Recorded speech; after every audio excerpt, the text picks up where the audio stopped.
பாபநாசம் அருகே கபிஸ்தலத்தில் சிறப்பு கிராம சபை கூட்டம். தஞ்சாவூர் மாவட்டம் பாபநாசம் அருகே கபிஸ்தலம் ஊராட்சியில் 76வது குடியரசு தினத்தை முன்னிட்டு சிறப்பு கிராம சபை கூட்டம் தனி அலுவலர் சந்திரசூடன் தலைமையில் நடைபெற்றது.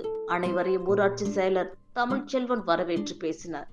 இக்கூட்டத்தில் விழிப்புணர்வு உறுதிமொழி எடுக்கப்பட்டது. பின்னர் ஊராட்சியில் குடிநீர், 100 நாள் வேலை, சாலை மேம்பாடு போன்ற திட்டங்களை பற்றி விளக்கம் அளிக்கப்பட்டது. மேலும் பாபநாசம் ஒன்றியத்தில் உள்ள ஊராட்சிகளில் சிறப்பாக பணியாற்றுவதற்காக கபிஸ்தலம் ஊராட்சி செயலாளர் தமிழ்ச்செல்வனுக்கு மாவட்ட ஆட்சியரால் சான்றிதழ் மற்றும் கேடயம் வழங்கப்பட்டது. அதற்காக ஊராட்சி சார்பாக தமிழ்ச்செல்வனுக்கு பொன்னாடை போர்த்தி கௌரவிக்கப்பட்டது.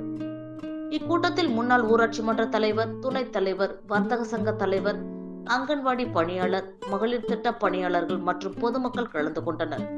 முடிவில் மகாத்மா காந்தி தேசிய ஊரக வளர்ச்சி திட்ட ஒருங்கிணைப்பாளர் விஜயலட்சுமி நன்றி கூறினார்.